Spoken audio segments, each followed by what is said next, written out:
Hello दोस्तों, आप सभी का हमारे यूट्यूब चैनल डीके पाठशाला में स्वागत है। तो दोस्तों, जैसा कि आपने थंबनेल देख लिया होगा, दोस्तों आज सुबह से आप एक न्यूज़ देख रहे होगा, क्योंकि आज के न्यूज़पेपर में आई हुई खबर आपके में कि जो आपका यूपी ट्रिपल सी है उसमें दोस्तों 40,000 पदों पर आपकी भर्ती होने वाली है अप्रैल से। तो उसी के बारे में बात करने वाले हैं, कितने पदों में भर्ती होने वाली, कितनी इसमें सच्चाई है और कितने भर्तियों में आपको मौका मिल सकता है। तो चलिए शुरू करते हैं। तो देखिए दोस्तों, ये आपका नोटिस, ये आपका अखबार में आया हुआ था आज के में, किस पद पर कितनी भर्तियां। अब जो देखिए दोस्तों, मैं यहाँ पर सारी सच्चाई आपको बताने वाला हूँ। अगर दोस्तों जो विज्ञापन आपका आया ITI अनुदेशक का, तो जो 25,000 पदों पर विज्ञापन आ चुका है, यहाँ पर दोस्तों अगर आपके पास ITI डिप्लोमा है तभी दोस्तों इसको आप फॉर्म को भर सकते हो। ठीक है। और बात करें लेखपाल की, तो दोस्तों इसमें अगर आपने 12th पास किया है तो कोई भी इस फॉर्म को आपका भर सकता है। फिर दोस्तों बात आती है ANM की, जो कि आपकी 9,212 वैकेंसी आई थी। इसमें दोस्तों क्या है, ये केवल आपकी महिलाएं भर सकती हैं, और वो भी दोस्तों वो महिलाएं जिन्होंने आपका ANM का कोर्स किया हुआ हो, और उनके अलावा कोई इस फॉर्म को नहीं भर सकता। फिर दोस्तों अगली वैकेंसी जो आपकी आने की संभावना है वो है आपकी गन्ना पर्यवेक्षक की, जो कि आपकी 2500 पदों में भर्ती आने वाली है। और दोस्तों इसमें कौन भर सकता है कि अगर आपने ग्रेजुएशन किया हुआ हो,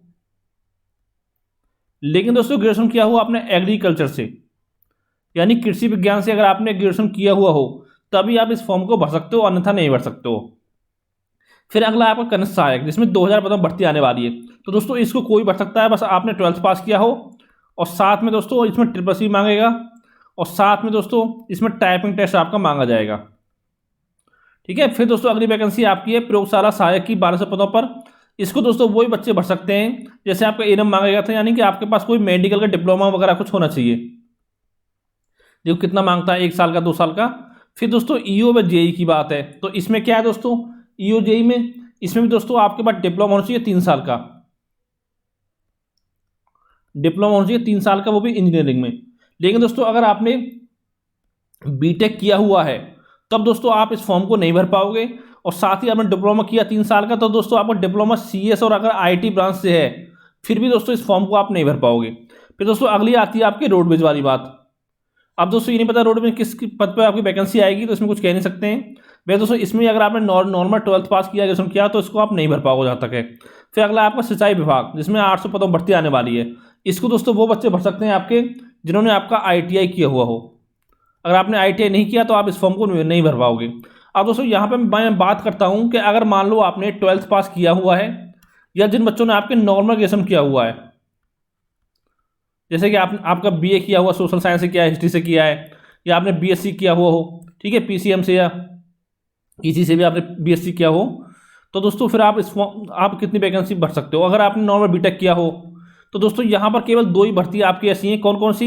एक तो आपकी लेखपाल की,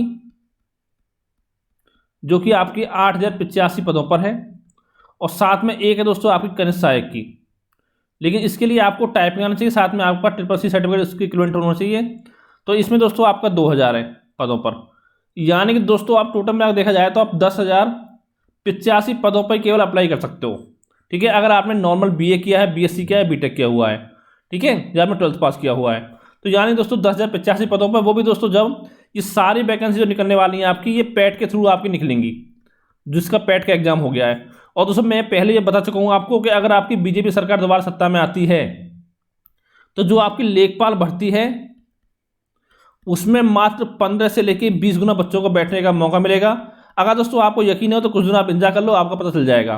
तो इसी तरह से दोस्तों जो आपको कनिष्ठ सहायक की होगी तो उसमें भी इतने बच्चों को मौका मिलेगा बैठने का, कनिष्ठ सहायक की में भी 15 से 20 गुना। अब दोस्तों ये समझ लीजिए कि अगर मान लो आपके पैट में, और अगर आप जनरल कैटेगरी से बिलोंग करते हो, जनरल से हो, OBC से हो, अगर आपके 90% से कम नंबर आ रहे हैं तो आप लेखपाल में नहीं बैठ पाओगे। ठीक है। और बात करें कनिष्ठ सहायक की, तो दोस्तों यहाँ पर अगर आपके 95 से कम आ रहे हैं तो दोस्तों फिर आप नहीं बैठ पाओगे। तो आप सोच सकते हो कितनी भर्ती आपके लिए आने वाली है। और दोस्तों साथ ही बता दूं, ये आपकी जो भर्ती न्यूज़पेपर में आई है, लेकिन दोस्तों ये भर्ती आएंगी या नहीं आएंगी इसके बाद कुछ कंफर्म नहीं है, और ना ही दोस्तों ये पता जो आपकी नीचे वाली भर्ती हैं ये आपकी कब तक कंप्लीट होंगी। तो दोस्तों अगर मैं आपको पूरी सच्चाई बताऊं तो 2022 में जो नई भर्ती आपकी आने वाले पैट के थ्रू, इनमें 3 ही भर्ती आपकी ऐसी हैं कि जो आपके 2022 के एंड तक आपको ज्वाइनिंग मिल सकती है। ठीक है। वो गारंटी एग्जाम आपका हो जाएगा। कौन कौन सी? एक तो आपकी ANM की हो गई, एक आपकी लेखपाल की हो गई, और एक दोस्तों तीसरी भर्ती आपकी होगी ITI अनुदेशक वाली। ठीक है, जिसका कि दोस्तों अभी तक आपका सिलेबस भी जो आपका जारी नहीं किया गया इसका।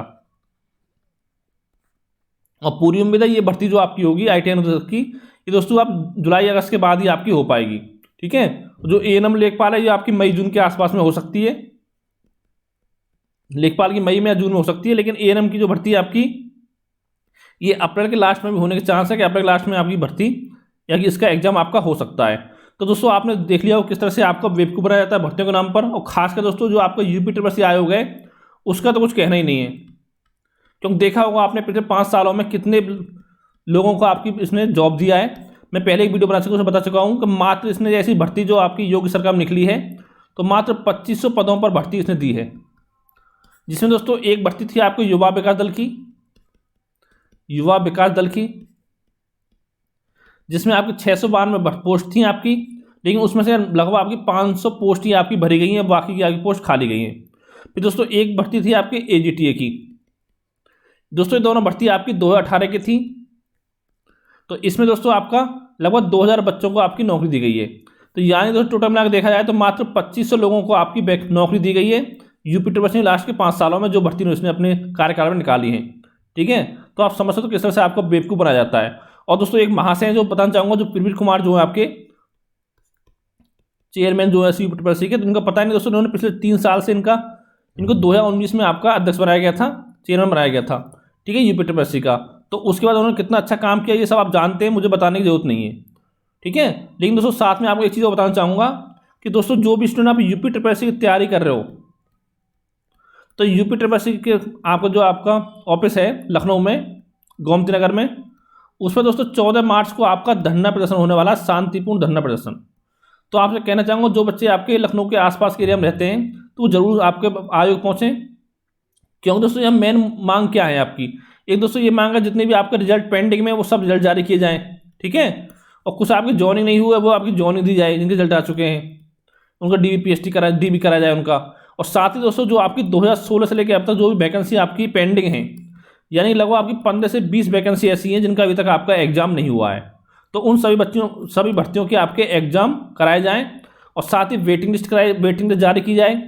इसमें दोस्तों क्या होता है, वेटिंग लिस्ट में आपका जैसे मान लो आपका एग्जाम हुआ 2018 में और अभी तक आपकी जॉइनिंग नहीं हुई है, ठीक है, रिजल्ट इसका या आने वाला आ चुका है, तो दोस्तों बहुत सारे बच्चे इसमें क्या होते हैं, कहीं और सेलेक्ट हो जाते हैं या तैयारी छोड़ देते हैं, जॉइन नहीं करते किसी कारण बस, तो दोस्तों फिर उनकी जो सीट होती है वो खाली चली जाती है। तो उसको वेटिंग लिस्ट के द्वारा सीट को भरा जाए और साथ ही आपका कैलेंडर जारी किया जाए। यानी दोस्तों जिस दिन से आपका विज्ञापन जारी हो किसी भर्ती का, ठीक है, तो उसके 1 साल के अंदर उसकी पूरी कंप्लीट प्रोसेस उसका होना चाहिए, यानी एग्जाम भी हो 1 साल में, जॉइनिंग भी दी जाए आपकी 1 साल के अंदर। क्यों दोस्तों उससे ज़्यादा समय रहा जैसे चलता है 4-5 साल से कि इन्होंने इसको पंचवर्षीय योजना बना दिया है, यानी कि एक भर्ती आपकी 4-5 साल में कंप्लीट होती है। तो इससे दोस्तों क्या होता है, जो बच्चे तैयारी करते हैं उनकी एज भी आपकी ओवर हो जाती है। ठीक है, तो इन चीज़ों पर आपको ध्यान देना है। और अगर दोस्तों आपने इस समय आवाज़ नहीं उठाई तो दोस्तों फिर बहुत देर हो जाएगी, चाहे सरकार दोस्तों BJP की आए, सपा की आए, कोई सरकार आपकी बने, लेकिन आपको धरना प्रदर्शन में हिस्सा लेना है 14 मार्च को। जितनी ज़्यादा संख्या में पहुँचोगे उतना आपके लिए अच्छा होगा। तो थैंक यू फॉर वॉचिंग।